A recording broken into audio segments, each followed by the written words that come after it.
إن الحمد لله نحمده ونستعينه ونستغفره ونعوذ بالله تعالى من شرور أنفسنا ومن سيئات أعمالنا من يهده الله فلا مضل له ومن يضلل فلا هادي له وأشهد أن لا إله إلا الله وحده لا شريك له وأشهد أن محمدا عبده ورسوله يا أيها الذين آمنوا اتقوا الله حق تقاته ولا تموتن إلا وأنتم مسلمون يا أيها الناس اتقوا ربكم الذي خلقكم من نفس واحدة وخلق منها زوجها وبث منهما رجالا كثيرا ونساء واتقوا الله الذي تساءلون به والأرحام إن الله كان عليكم رقيبا يا أيها الذين آمنوا اتقوا الله وقولوا قولا سديدا يصلح لكم أعمالكم ويغفر لكم ذنوبكم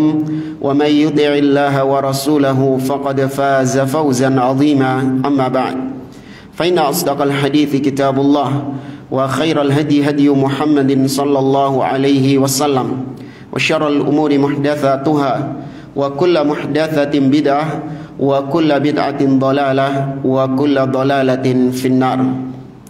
Ikhwani fillah rahimani wa rahimakumullah. Alhamdulillah, segala puji bagi Allah Azza wa Jalla yang karena limpahan nikmatnya kita dipertemukan kembali oleh Allah untuk melanjutkan pembahasan kitab Makanatus Sunnah An-Nabawiyah yang ditulis oleh Syekh Dr. Umar bin Muslih Al-Husaini hafizahullah ta'ala. Kita masih membahas tentang keistimewaan atau fungsi sunnah terhadap Al-Quran. Ya, kemarin sudah kita bahas bahwa Al-Quran itu membutuhkan sunnah. Karena sunnah itu yang pertama menafsirkan dan menjelaskan isi Al-Quran, baik dengan memperincinya atau dengan menjelaskan Al-Quran yang masih samar-samar, atau dengan mengkhususkan apa-apa yang masih umum di dalam Al-Quran, atau mengikat makna yang masih melebar di dalam Al-Quran.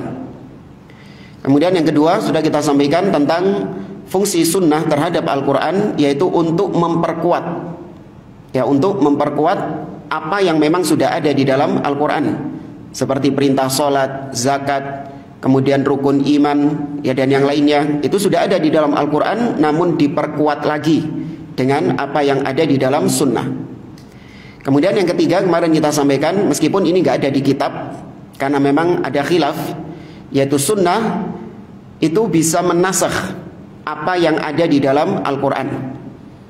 Ya, contohnya seperti firman Allah Subhanahu wa taala di dalam surat Al-Baqarah, kutiba alaikum idza hadara ahadakumul maut in taraka khairanil wasiyatu lil walidaini wal aqrabina bil ma'ruf haqqan 'alal muttaqin.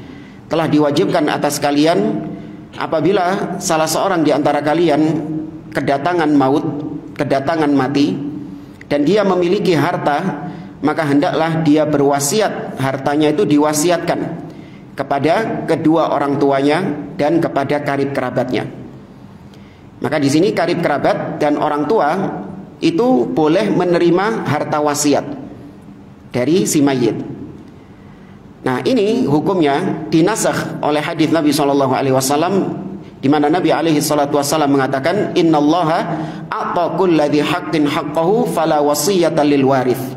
Sesungguhnya Allah telah memberikan hak kepada setiap orang yang memiliki haknya, maka tidak ada lagi wasiat bagi ahli waris. Ya, ahli waris sudah ditentukan kadar warisnya dalam awal surat An-Nisa. Termasuk kedua orang tua, karib kerabat, itu termasuk ahli waris. Sudah ada hitung-hitungannya di dalam Al-Quran. Tidak boleh wasiat. Nah, wasiat ini bagi non ahli waris yang besarnya tidak lebih dari sepertiga harta si mayit. Kemudian sampai halaman 223, kalau di sini sisi yang ketiga. Kalau dari tambahan tadi berarti ini yang keempat, fungsi sunnah terhadap Al-Quran. Kata beliau, al-wajhu tsalits as-sunnatu al-mutadamminatu li hukmin sakata anhul Qur'an falam yanussa alaihi walam yukhalifhu. Sisi yang ketiga, bahwa sunnah terkandung di dalamnya itu hukum yang Al-Quran mendiamkan hal tersebut. Ya, Al-Quran tidak membicarakan hal itu. Namun sunnah mendatangkan hukum yang baru yang Al-Quran yang tidak ada di dalam Al-Quran. Dan kata beliau, wa min amthilatihi tahrimul jam'i bainal mar'ati wa ammatiha.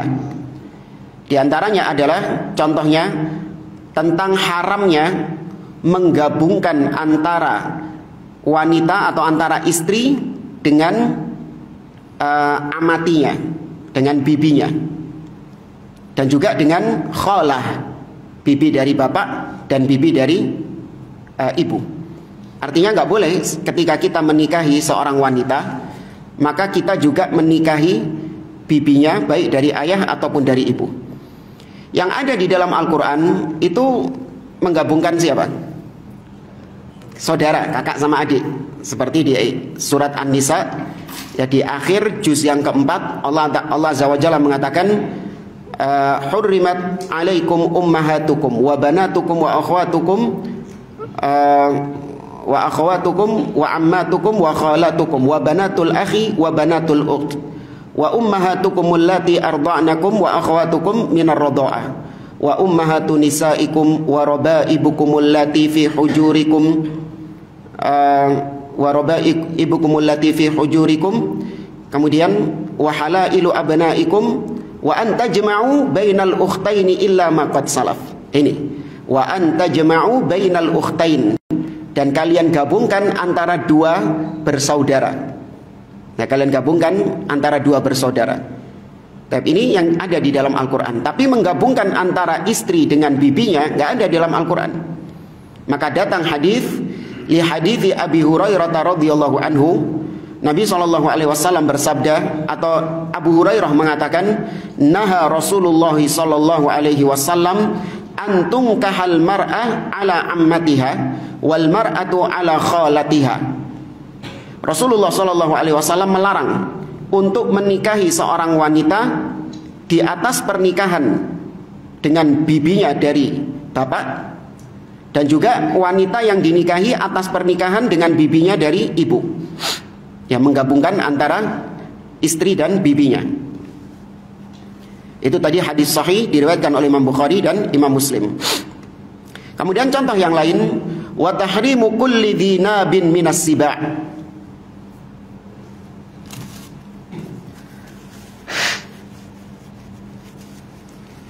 yaitu haramnya setiap hewan yang bertaring atau yang hewan buas. Ya, setiap hewan yang bertaring dari hewan buas.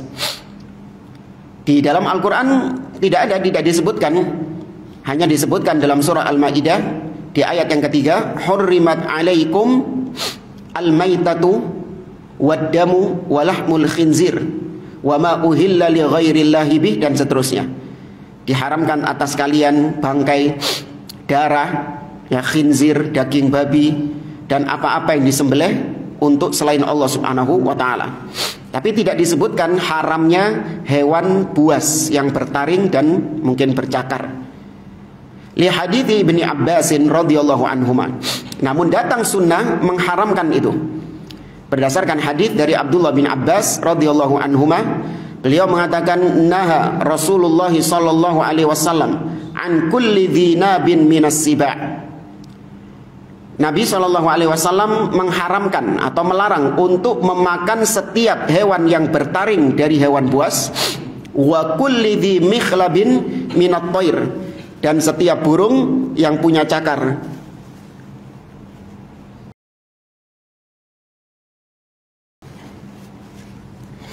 Rawahu Muslim, diriwayatkan oleh Imam Muslim.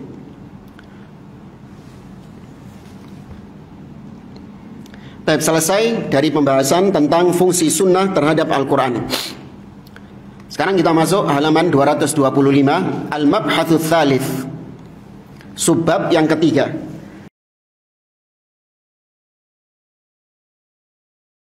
Judulnya, Bayanu anna sunnata syamilatun li ahkamiddin. Penjelasan bahwasanya sunnah itu syamilah.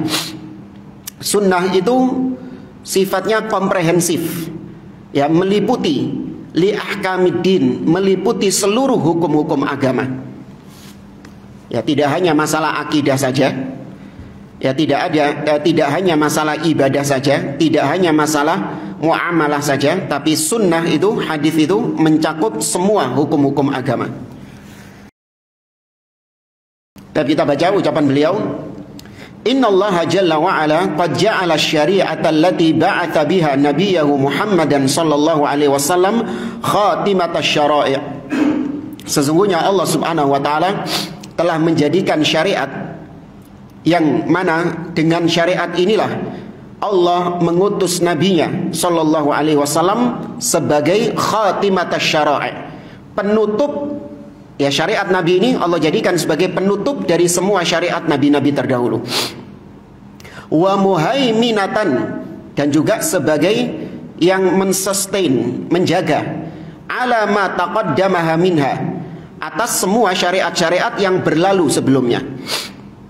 Wa faddalaha 'alaiha, dan Allah mengafdolkan syariat Nabi Muhammad, ya, memuliakan syariat Nabi Muhammad daripada di atas syariat nabi-nabi sebelumnya. Wa ja'alaha baqiyatan ila qiyamis sa'ah, dan Allah jadikan syariatnya Nabi Muhammad SAW itu tetap eksis sampai tegaknya hari kiamat. Ya, berbeda dengan syariat nabi-nabi terdahulu yang sudah dinasakh, ya, sudah dihapus. Ya, Yahudi merubah-rubah syariatnya Nabi Musa, ya, orang-orang Nasara merubah-rubah syariatnya Nabi Isa. Ya, sampai sekarang sudah nggak ada. Syariat Nabi Isa yang asli sudah tidak ada. Demikian juga syariat Yahudi atau syariat Nabi Musa itu sudah tidak ada yang asli. Jadi apa yang dijalani oleh semua orang Nasrani dengan berbagai macam sektenya, dengan berbagai macam variannya, itu bisa dipastikan dan harus kita yakini bukan syariatnya Nabi Muhammad, bukan syariatnya Nabi Isa yang asli. Demikian juga dengan apa yang dilakukan atau diyakini dijalankan oleh orang-orang Yahudi. Ya, dengan berbagai macam sekte-sektenya harus kita yakini itu bukan syariatnya Nabi Musa alaihissalam. Terus mana syariatnya? Sudah nggak ada. Ya, adapun syariat Nabi Muhammad SAW itu akan tetap eksis sampai hari kiamat. Meskipun banyak orang-orang yang menambah-nambahi, mengurang-urangi syariat Nabi Muhammad, merubah-rubah syariat Nabi Muhammad, namun masih tetap ada. Allah jadikan segelintir manusia yang tetap tegar memegang ajaran asli Nabi Muhammad SAW. Disitulah Nabi SAW bersabda, La tazalu ta'ifatun min ummati alal haqqi zahirin. Senantiasa ada sekelompok umatku yang tetap menampakkan al-haq, menampakkan kebenaran. La yadurruhum man khadalahum wala man khalafahum hatta ya'tiya amrullah wa hum ala dhalik. Tidak merugikan mereka orang-orang yang mengkhianati mereka, orang-orang yang menyelisihi mereka, sama sekali tidak merugikan dan membahayakan mereka. Mereka tetap berada di atas jalannya Nabi, berpegang dengan ajarannya Nabi yang asli sampai datang perkara kepada mereka, yaitu kematian. Wahia amatun likulli mukallaf, dan syariatnya Nabi SAW ini berlaku umum bagi setiap orang yang memang mukallaf, yang memang terkena beban syariat. Wa amatun fi kulli syai'in minad din usulihi wa furu'ihi daqiqihi wa jalilihi. Dan syariat Nabi Muhammad SAW itu di segala aspek. Ya, Nabi syariatnya itu mengatur semua aspek. Bukan hanya mengatur masalah ibadah saja, tidak.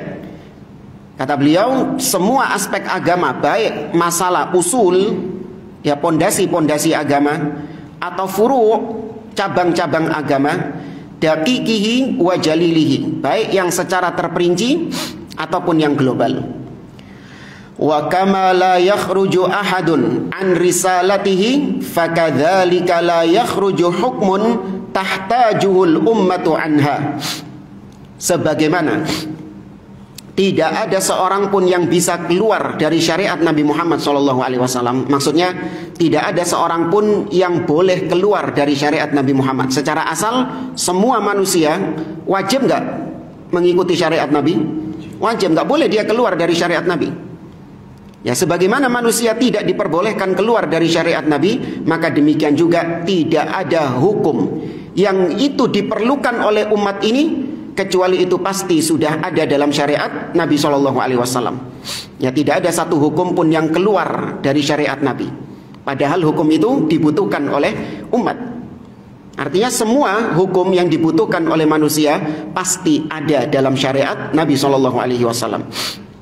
Wa ma'lumun anna hadhihi syari'atal kamilata syamilah bayanuha fi kitabillah wa sunnati rasulih sallallahu alaihi wasallam.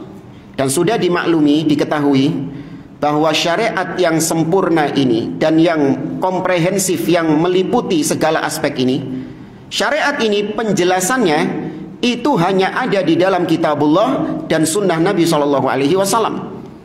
Wa sunnatuhu sallallahu alaihi wasallam muwafiqatun li kitabillah wa mubayyinatun lahu wa zaidatun alaihi. Dan sunnah Nabi sallallahu alaihi wasallam itu pasti sesuai, mencocoki kitabullah.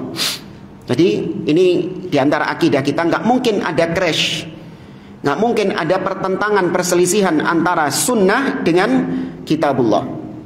Ya, kalau kita dapati ada pertentangan antara sunnah dengan kitabullah, maka yang disalahkan siapa? Kita dulu. Iya, jangan langsung, wah ini yang benar yang ini nih. Loh, berarti si jini salah dong. Kalau dhaif, iya mungkin. Ya, kalau hadis palsu, iya mungkin. Ya, tapi kalau itu sahih, harus kita yakini tidak mungkin ada pertentangan antara sunnah dengan kitabullah, karena dua-duanya adalah wahyu dari Allah. Kalau itu wahyu dari Allah, maka masuk dalam keumuman firman Allah Subhanahu wa taala, afala yatadabbaruna al-Qur'an walau kana min 'indi ghairillah lawajadu fihi ikhtilafan katsira. Kenapa mereka tidak mentadaburi Al-Qur'an? Seandainya itu bukan dari Allah, niscaya kau akan mendapatinya saling bertentangan, saling banyak ikhtilafan katsira. Kau dapati banyak perselisihan di dalamnya. Berarti sebaliknya, kalau itu dari Allah, nggak mungkin ada pertentangan, nggak mungkin ada perselisihan. Kemudian kemudian sunnah Nabi SAW mubayyinatun lahu, menjelaskan kitabullah itu. Ini sudah kita sampaikan di bab sebelumnya. Wa zaidatun alaihi, dan sunnah Nabi itu menambah atas apa yang sudah ada di dalam Al-Quran. Fasunnatu syamilatun lid-dini kulli, maka sunnah itu mencakup semua aspek agama. Fafiha bayanu usulit tauhid, di dalam sunnah ada penjelasan tentang pokok-pokok tauhid. Wa bayanu ma jaa min wujuhil wa'di wal wa'id, dan di dalam sunnah ada penjelasan ya dari berbagai macam sisi tentang al-wa'd, janji-janji Allah, dan juga al-wa'id, ancaman-ancaman dari Allah Subhanahu wa taala. Kemudian wasifati rabbil alamin, dan di dalam sunnah juga dijelaskan tentang sifat-sifat Rabbul alamin, sifat-sifat Allah Subhanahu wa taala. Wal akhbar anil jannati wan nar, di dalam sunnah juga ada kabar, informasi tentang surga dan neraka. Wa ma a'addallahu lil muttaqin wal fujjar, dan di dalam sunnah ada penjelasan tentang apa-apa yang telah Allah persiapkan bagi orang-orang yang bertakwa, dan juga apa yang telah Allah persiapkan bagi orang-orang yang fujar, yang fajir, baik orang kafir ataupun ahli maksiat ataupun ahli bidah. Wa ma khalaqallahu fil ardina was samawat, dan apa-apa, dan di dalam sunnah juga ada penjelasan tentang apa-apa yang telah Allah ciptakan di dalam bumi-bumi. Ya, disebutkan dalam bentuk jamak karena bumi ini berapa lapis? 7 lapis, bagaimana langit. Was-samawat, dan juga apa-apa yang Allah ciptakan di langit-langit. Min sunufil ajaib, dari berbagai macam keajaiban-keajaiban. Wa azimil ayat, dan keagungan ayat-ayat atau tanda-tanda. Wa dzikril malaikati wa na'atihim, dan di dalam sunnah juga ada penyebutan tentang malaikat-malaikat dan sifat-sifatnya. Wa fiha qasasul anbiya, dan di dalam sunnah juga ada kisah-kisah para nabi. Wa ahkamun nabi sallallahu alaihi wasallam wa qadayahu, dan di dalam sunnah juga ada hukum-hukum yang telah ditetapkan oleh Rasul sallallahu alaihi wasallam dan juga putusan-putusan beliau. Wa khutabihi wa idatihi, dan juga ada tentang khutbah-khutbah. Dalam sunnah itu juga ada khutbah-khutbah beliau. Di antaranya adalah khutbatul hajah. Ya, khutbatul hajah. Innal hamdalillah nahmaduhu wa nasta'inuhu, sebagaimana datang dalam riwayat Abdullah bin Mas'ud radhiyallahu taala anhu. Ya, beliau mengatakan, "Allamana Rasulullah sallallahu alaihi wasallam khutbatul hajah." Nabi telah mengajarkan kepada kami khutbatul hajah. Ini khutbahnya Nabi, bukan khutbahnya Wahabi. Ya, sebagian orang bilang, wah ini cirinya Wahabi ini. Kalau khutbah mesti innal hamdalillah. Padahal itu adalah kebiasaan Nabi sallallahu alaihi wasallam. Kemudian juga ada wa'idhatihi, petua-petua, ya, nasihat-nasihat, wejangan-wejangan dari Nabi sallallahu alaihi wasallam. Wa a'lamihi wa mu'jizatihi, dan di dalam sunnah ada a'lam, tanda-tanda kenabian beliau, dan juga mu'jizatihi. Nah, sini sering kita sampaikan kata-kata mukjizat. Ya, kata-kata mukjizat ini juga sering, bahkan kita dari kecil memahami mukjizat itu. Ketika dengar mukjizat, artinya adalah hal-hal luar biasa yang dimiliki oleh para nabi dan rasul. Kalau itu ada pada para wali, disebut apa? Karomah. Hal-hal luar biasa yang ada pada wali itu disebut karomah. Ya, tapi bukan juga pesawat mundur, ya, atau rantai turun dari langit, ya, atau hujan susu. Nah, itu ngibul, ya, kadzab. Atau bisa memadamkan api neraka, atau bisa keluar masuk surga, ya, ini kadzab. Ya, karomah ditetapkan, namun karomah tidak ada yang bertentangan dengan akidah. Ya, karomah tidak ada yang bertentangan dengan akidah. Ya, sebagaimana karomahnya orang-orang yang katanya bisa masuk ke surga, ya kan, yang kakinya kuning katanya itu bisa masuk surga. Hah? Pertanyaannya, sudah masuk surga ngapain keluar lagi? Ya, padahal akidah kita, siapa manusia yang masuk surga pertama kali? Rasul sallallahu alaihi wasallam. Ya, lagi darkombes ini sok mlebu ini. Nah, ini harus didustakan ini. Kalau antum mempercayainya, berarti itu merendahkan Rasul sallallahu alaihi wasallam. Nabi yang pertama kali memasuki surga, Nabi mengatakan, "Ati babal jannah." Aku yang mendatangi pintu surga. Kemudian malaikat bertanya, "Man anta?" Siapa engkau? Nabi mengatakan, "Ana Muhammad." Aku adalah Muhammad. "Bika umirtu alla aftaha qablaka." Iya, kepadamulah aku diperintahkan untuk tidak membukakan pintu surga sebelum engkau. Nah, Nabi yang pertama kali masuk surga. Karena itu keistimewaan Nabi. Dijupuk ambek wong iki. Wis mlebu surga dhisik dhek. Kakinya kuning katanya, baunya harum. Karena dari surga itu kaki kuning, bukan dari surga. Memang loro, diabetes. Ya, suruh bawa itu, suruh amputasi itu. Ya. Dan kita jelaskan mukjizat. Kalimat mukjizat ini dipopulerkan oleh orang-orang mutakallimin, ahlul kalam. Memang bukan berarti kemudian kita menyalahkan secara total namanya mukjizat, enggak. Yang kita kritisi adalah mereka menyempitkan bahwasanya keistimewaan hal-hal luar biasa yang terjadi pada Nabi itu pasti disebut mukjizat. Mukjizat itu artinya melemahkan sesuatu yang bisa melemahkan, mengalahkan lawan. Ya, dari kata-kata ajaza yu'jizu, ya, mengalahkan atau membuat lemah. Ya, ja'alahu ajazan, membuat lawan menjadi lemah, membuat lawan menjadi KO, kalah.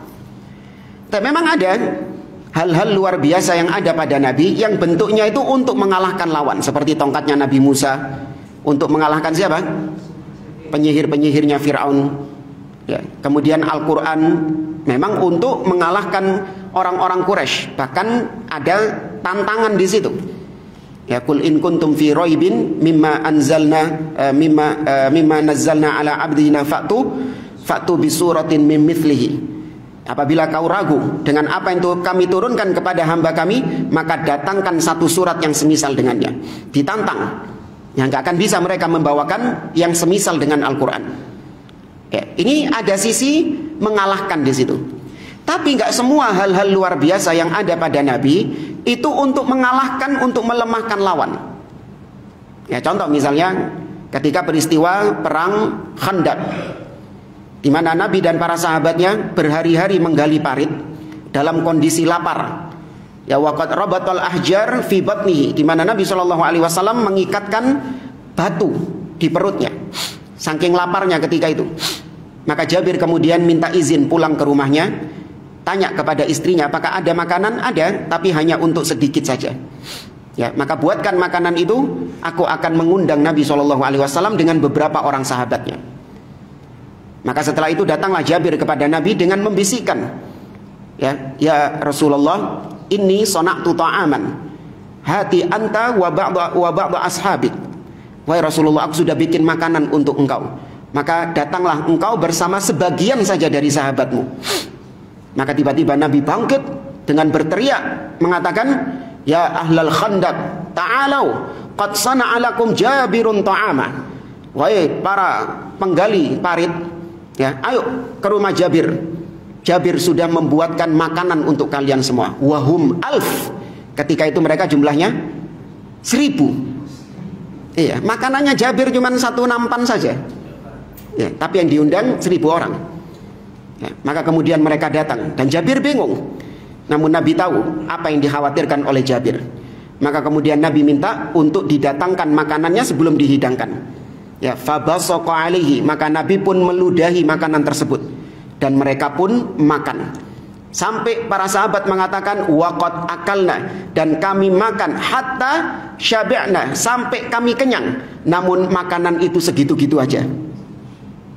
Makanan itu segitu-gitu aja. Taib. Ini jangan ditiru juga ya. Ya. Jangan ditiru juga. Ini kekhususan Nabi SAW. Taib. Ini apakah ada sisi mengalahkan musuh di situ? Tidak ada, hanya terjadi pada internal sahabat saja. Ya.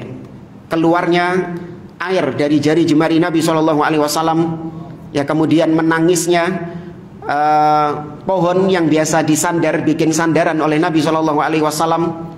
Ini semua dibilang sama kebanyakan orang mukjizat, tapi kurang tepat mukjizat karena nggak ada unsur untuk mengalahkan.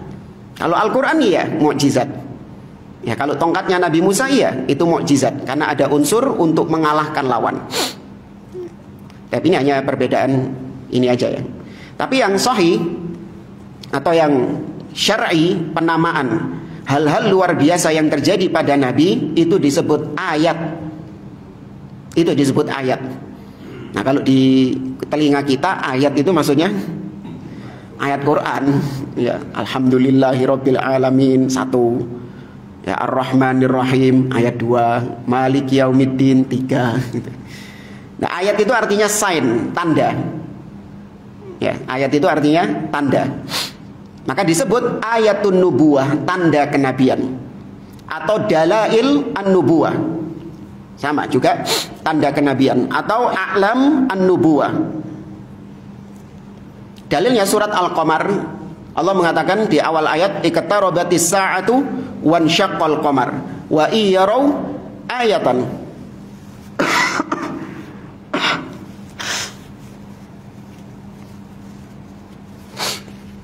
Kata Allah Subhanahu wa taala, telah terbelah bulan, telah dekat hari kiamat. Wan syaqqal qamar, dan telah terbelah bulan. Wa iyarau ayah, dan ketika mereka melihat ayat. Ya, terbelahnya bulan itu termasuk mukjizat kalau bahasa kita, yang sering mukjizatnya Nabi salah satunya membelah bulan. Tapi Allah katakan bukan mukjizat. Allah mengatakan wa iyarau ayah, yang mereka melihat ayat tersebut. Ya, maka penamaan yang syar'i ayat. Kita lanjutkan, kata beliau wa dzikri ashabihi wa fadailihim. Dan di dalam Al-Quran atau di dalam sunnah juga disebutkan tentang para sahabat Nabi SAW dan keutamaan-keutamaan mereka. Wa azwajihi wa manaqibihinna, dan disebutkan tentang istri-istri beliau dan juga keistimewaan-keistimewaannya. Wa fiha tafsirul Quran wa bayanu ma fihi minan naba'i wa dzikril hakim. Dan di dalam sunnah juga ada tafsir Al-Quran, ya, penjelasan dari ayat-ayat Al-Quran, dan ada penjelasan tentang apa-apa yang termasuk an-naba, ya, berita-berita, dan juga ad-dzikril hakim, yaitu penyebutan-penyebutan atau informasi-informasi dari Allah Subhanahu wa taala.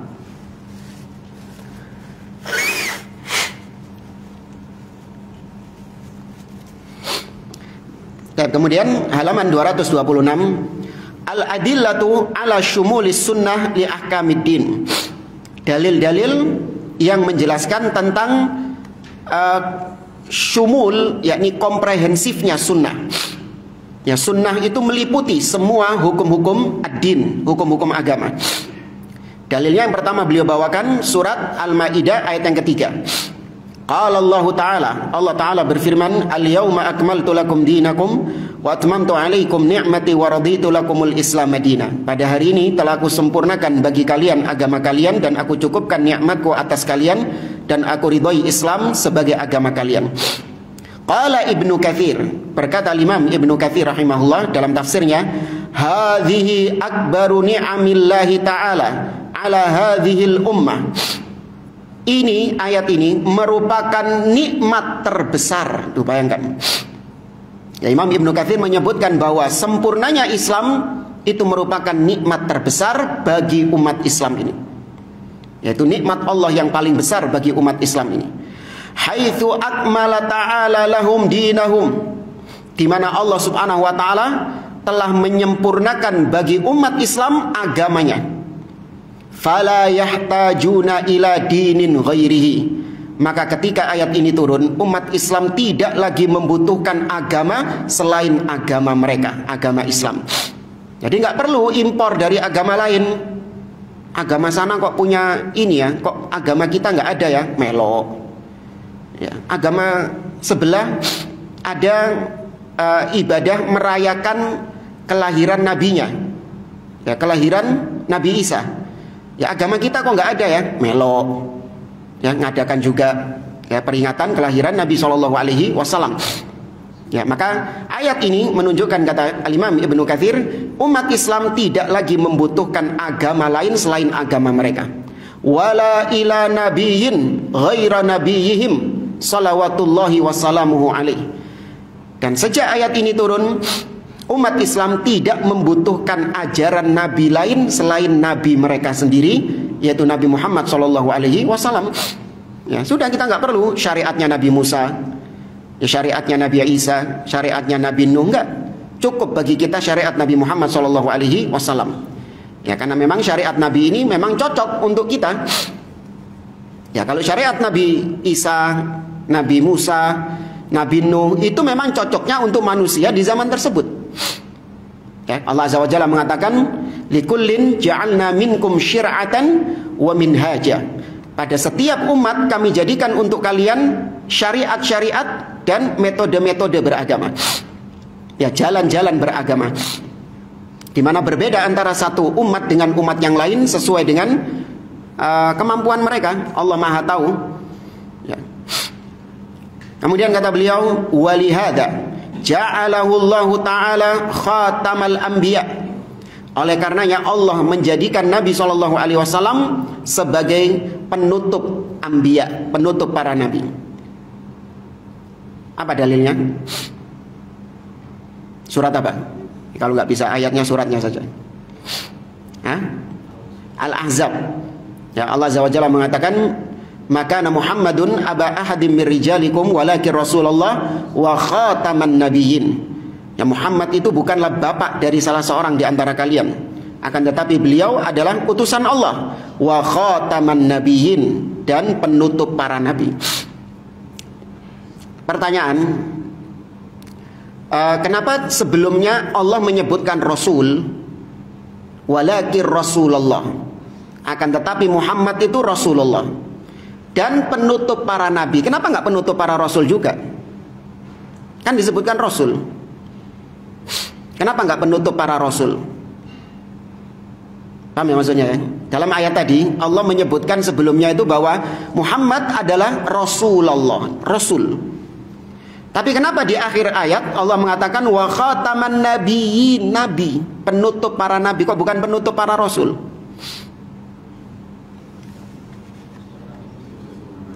Setiap nabi pasti rasul. Setiap rasul pasti nabi. Namun belum tentu setiap nabi itu rasul. Ya. Maka kalau disebutkan bahwa Muhammad Shallallahu Alaihi Wasallam itu adalah penutup para rasul, berarti masih membuka peluang ada nabi lagi. Ya, tapi kalau sudah dikatakan penutup para nabi, maka rasul pun juga otomatis tertutup. Ya, tidak mungkin ada lagi rasul nabi setelah Nabi Muhammad Shallallahu Alaihi Wasallam. Bagaimana dengan Nabi Isa yang turun di akhir zaman? Tuh, ono nabi mana sih an? Siapa?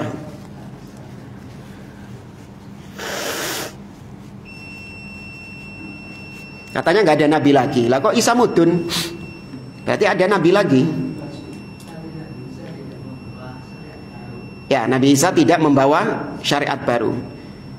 Itu memang salah satu jawabannya. Cuman bagi sebagian orang yang kekeh mengatakan Nabi Isa tidak turun lagi, mereka nggak puas dengan jawaban itu. Mereka nggak puas dengan jawaban Nabi Isa tidak membawa syariat baru. Mereka tetap mengatakan tapi lah yosik mudun kan. Berarti ada lagi Nabi setelah Nabi Muhammad, meskipun dia nggak bawa syariat baru. Apa jawaban yang bikin mereka mingkem, bikin yang membuat mulut mereka tersumpal, orang-orang yang menolak turunnya Nabi Isa di akhir zaman. Baik, dikatakan bantahan yang paling makjeleb buat mereka adalah yaitu yang dimaksud tidak ada lagi nabi setelah Nabi Muhammad SAW, bahwa beliau adalah penutup para nabi, adalah tidak ada orang yang diangkat menjadi nabi lagi setelah Nabi Muhammad SAW, tidak ada. Nah, pengangkatan Nabi Isa itu terjadi kapan? Sebelum Nabi Muhammad SAW, bukan setelah Nabi Muhammad, tidak. Berarti turunnya Nabi Isa tidak mengganggu ayat tadi, tidak mengganggu keyakinan kita bahwa Nabi adalah Nabi yang terakhir. Paham ya? Oke.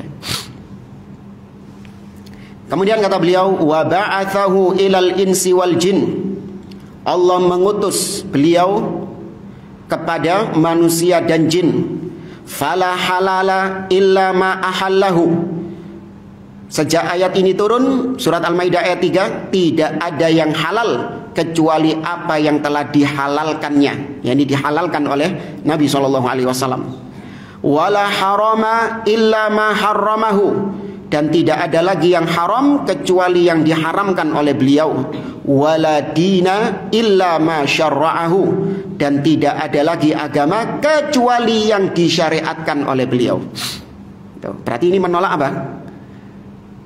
Tidak ada lagi agama kecuali yang sudah disyariatkan oleh Nabi. Berarti ini menolak semua jenis bid'ah. Ya, menolak semua jenis bid'ah. Semua yang dimasukkan ke dalam agama tertolak. Kullu syai'in akhbara bihi fahuwa haqqun wa sidqun. Maka segala sesuatu yang telah dikabarkan oleh beliau, oleh Nabi SAW, maka itu hak, benar, wa sidqun, dan itu jujur. Ya, jujur itu maksudnya apa yang diucapkan memang faktanya sesuai demikian seperti yang diucapkan. Ya, dusta kebalikannya. Apa yang diucapkan berbeda dengan faktanya. Tapi kalau Nabi, Al-Quran itu jujur. Semua yang ada di dalam Al-Quran, kisah-kisah para Nabi, ya, itu jujur. Memang terjadi kisahnya demikian. Ini saya sekitar mungkin sudah lama ya, sebelum 2010 mungkin 15 tahunan itu, 15 tahun yang lalu ya, lebih kayaknya. Ada dulu itu artikel yang ditulis oleh salah satu gembong tokoh liberal di negeri kita, ya, Ulil A'ma, Ya, dia mengatakan bahwa kisah-kisah yang ada di dalam Al-Quran itu fiktif, tidak nyata. Karena kisah-kisah yang ada di dalam Al-Quran itu dibawakan, dikisahkan hanya sebatas untuk diambil ibrohnya saja. Tapi apakah terjadi kisah seperti itu? Tidak, kata dia. Tidak terjadi. Sama seperti kisah kancil mencuri mentimun. Iya, dia bilang gitu. Kejadian nggak kancil mencuri mentimun ini? Tidak terjadi, tapi diceritakan, ya kan, sering diceritakan sama orang tua ke anaknya, cuman untuk diambil apanya? Ibrohnya saja, pelajarannya saja. Tapi peristiwanya tidak terjadi. Ya. Ya, bahkan dia menyamakan kisah-kisah yang ada di dalam Al-Quran seperti film-film Hollywood, kata dia. Ya, tidak ubahnya, tidak bedanya seperti film apa? Dia nyebut apa beberapa nama film-film itu. Nah, ini kufur. Nah, karena kisah-kisah di dalam Al-Quran itu hak, bukan kedustaan. Allah Azza wa Jalla mengatakan, "Waman asdaqu minallahi haditha." Siapakah yang lebih asdaq, lebih jujur ucapannya daripada Allah Subhanahu wa taala. Demikian juga kisah-kisah atau hadis-hadis Nabi SAW itu semua jujur. La kadziba fihi wala khulf. Ya, tidak ada kedustaan di dalamnya dan tidak ada pula perkara-perkara yang keji. Kama qala ta'ala, seperti yang Allah firmankan ya di dalam surah An-Nahl ayat yang ke-89, surah Al-An'am ayat 115. Allah berfirman, wa tammat kalimatu rabbika sidqan wa adla. Dan telah sempurna kalimat-kalimat Rabbmu, sidqan, jujur, wa adla, dan adil. Apa maksudnya? Ai sidqan fil akhbar wa adlan fil awamir wan nawahi. Atau dalam ungkapan lain, sidqan fil akhbar wa adlan fil ahkam. Ya, karena tadi Allah mengatakan telah sempurna kalimat-kalimat Rabbmu, sidqan, jujur, dan adlan, adil. Jujur dalam informasi yang Allah sampaikan. Ini berupa akidah. Ya, akidah-akidah yang Allah sampaikan tentang sifat-sifat Allah, itu semua jujur atau dusta? Jujur. Allah mengatakan dia punya tangan, masa dusta? Allah mengatakan dia di atas, masa dusta? Nggak sesuai realitanya. Ini ahli bid'ah yang suka menolak sifat Allah, secara nggak langsung dia mengatakan Allah berdusta dalam ayat itu. Ketika Allah mengatakan dia punya tangan, tapi dia mengatakan, oh enggak, itu bukan tangan itu. Ya, itu maksudnya kekuasaan Allah. Apa susahnya Allah mengatakan itu kekuasaan? Ya. Maka seakan-akan Allah ingin menjebak. Allah ingin menjebak supaya hamba-hambanya ini sesat gitu loh. Dipancing atau dipakai istilah tangan. Masa kayak gitu Allah itu? Jebak-jebak kayak ngono. Nggak mungkin. Atau ngasih teka-teki gitu. Karena ahli bid'ah itu ketika membaca sifat-sifat Allah, mereka muter otaknya. Iki ditakwil apa ya? Nah, ini enaknya ditakwil apa ya? Allah punya wajah. Wah, iki wajah. Ini ditakwil apa ya? Ya, bahkan pengakuan tokoh-tokoh mereka sendiri bahwasanya seandainya tidak di dalam Al-Quran tidak ada ayat-ayat tentang sifat. Ya, saking bencinya mereka tentang ayat-ayat sifat itu. Karena tadi sumpek mereka. Nemu ayat sifat, bingung nyari takwilnya. Ahlussunnah gampang. Allah jujur. Allah mengatakan sesuai dengan realitanya. Dia punya tangan, ya punya beneran. Dia punya wajah, ya punya wajah beneran. Dia tinggi di atas, dia benar-benar tinggi di atas. Ya, sesuai dengan apa yang Allah sebutkan. Nah, jujur dalam menginformasikan, sidqan fil akhbar wa adlan fil ahkam, adil hukum-hukumnya. Ya, ini penting untuk kita pegang jamaah. Jadi karena kita tahu di dalam Al-Quran itu ada khobar dan ada hukum. Ya, khobar artinya informasi-informasi dari Allah yang harus kita imani. Nah, semua informasi yang kita diwajibkan mengimaninya itu informasi jujur atau dusta? Jujur, sidqan. Kemudian ada akhbar, khobar, ahkam, hukum. Ya, seperti sholat, ya puasa, nikah, waris, halal, haram, dan yang lainnya. Itu semua hukumnya Allah itu apa? Adil. Ya, semua hukumnya adil. Ya, Ya, maka berarti firman Allah dalam surah An-Nisa, fankihu ma qabalakum minan nisa'i. Bapak-bapak kita cepet biasanya langsung tek ngono.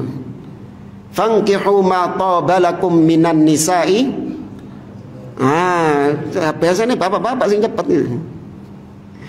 Ya, maka nikahilah wanita-wanita yang kau sukai, 2, 3 atau 4. Ya kan? Ini ayat yang wajib dihafal buat bapak-bapak. Baik, syariat poligami ini adil atau enggak? Adil jemaah. Ini hukum Allah Subhanahu wa taala. Ya, urusan menjalankan atau tidak masing-masing ya. Anak enggak ikut-ikutan. Tapi kalau bicara ini syariat Allah, maka berarti itu pasti adil. Nggak boleh kita mengatakan ini syariat yang nggak adil. Ya kan, masa laki-laki boleh menikah 2, 3, 4, sedangkan wanita nggak boleh menikah 2, 3, 4. Wah, nggak fair ini. Ini kufur. Ya, apa yang Allah tetapkan dari hukum-hukumnya itu adilan, ya adil. Soal belum mampu, Ustaz, saya belum siap untuk menjalankan poligami, ya dipersiapkan. Ya kan? Tapi kalau mengingkari atau bahkan menuduh ini tidak adil, itu bisa kufur. Ya, maka ini juga diperingatkan buat para akhwat juga. Bedakan antara tidak mampu dengan mengingkari atau bahkan mengatakan menganggap ini syariat yang tidak adil, hukumnya berbeda. Wal ayatu fiha bayanu kamaliddin. Dan ayat tadi surat Al-Maidah ayat 3, al-yauma akmaltu lakum dinakum, itu adalah penjelasan tentang kesempurnaan ad-din, agama ini. Wa kamaluhu bikamali masadirihi, dan sempurnanya agama ini itu dengan sempurnanya sumbernya. Ya, sempurnanya agama sekaligus sumbernya sempurna. Apa sumber agama ini? Allati yukhad minha, di mana sumber agama ini, dari sumber inilah agama itu diambil. Apa sumbernya agama ini? Alkitab was sunnah. Ya, kitabullah dan sunnah.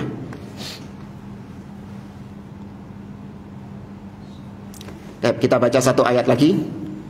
Dalil yang kedua, wa qala azza wa jalla, Allah berfirman dalam surah An-Nahl ayat 89, wa nazzalna 'alaikal kitaba tibyanan likulli syai'in wa hudan wa rahmatan wa busyra lil muslimin. Dan kami turunkan atasmu wahai Muhammad Alkitab, yaitu Al-Qur'an, tibyanan likulli syai'in, sebagai penjelas atas segala sesuatu, wahudan sebagai petunjuk, warahmatan sebagai rahmat, wabushra dan sebagai pembawa berita gembira, ya, bagi orang-orang muslim.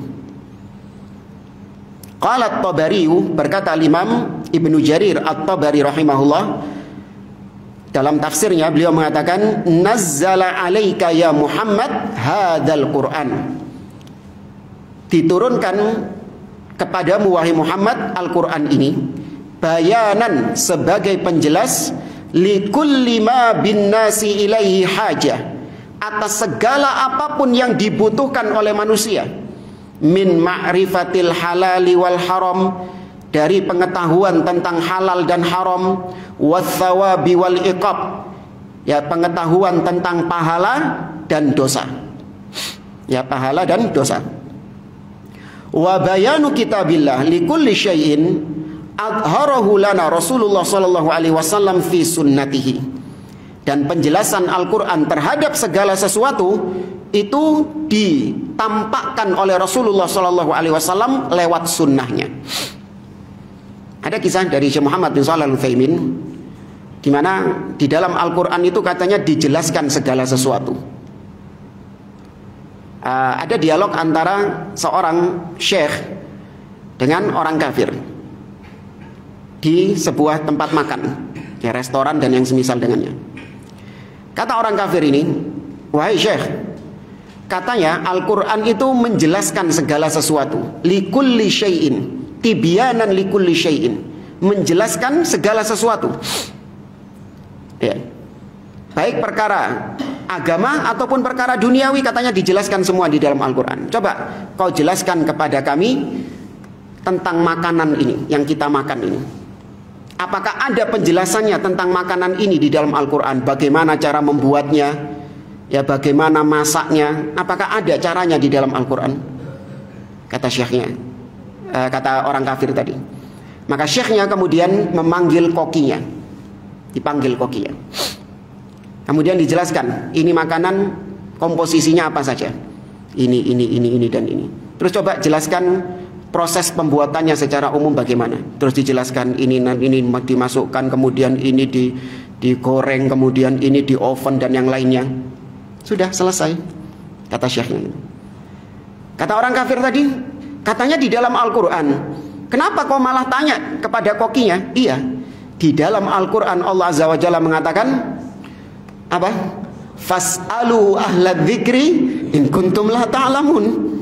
Ya, tanyakan kepada orang yang berilmu apabila kau tidak mengetahuinya. Ya, itu hak, bukan ya kalau kita lihat kok kayak jokes gitu, kayak guyonan gitu. Enggak, memang itu hak demikian. Ya, kita diperintahkan untuk bertanya kepada orang yang berilmu apabila memang kita tidak mengetahuinya. Ya, intinya Al-Quran dan Sunnah itu terkadang memberikan hukum secara global, ya, rumusnya, ya kan? Karena masalah-masalah kontemporer ini, masalah-masalah baru itu sudah berhenti atau terus berkembang? Terus berkembang. Masalah-masalah kontemporer ini terus bermunculan. Dari tahun ke tahun ada masalah baru, masalah baru, masalah baru. Maka Al-Quran dan Sunnah sudah punya rumusnya, formulanya, ya, perangkatnya. Ya, tinggal nanti para ulama yang menggunakan perangkat tersebut untuk menghukumi permasalahan-permasalahan baru yang berkembang itu. Dan Al-Quran dan Sunnah terkadang membawakan rincian hukumnya secara terperinci. Kayak tadi, babi misalnya, langsung disebutkan itemnya, bukan disebutkan rumusnya, tapi disebutkan langsung itemnya. Dan insyaallah kita lanjutkan pada pertemuan yang akan datang. Wallahu ta'ala a'lam. Subhanakallahumma wa bihamdik, asyhadu an la ilaha illa anta astaghfiruka wa atubu ilaik. Assalamualaikum warahmatullahi wabarakatuh.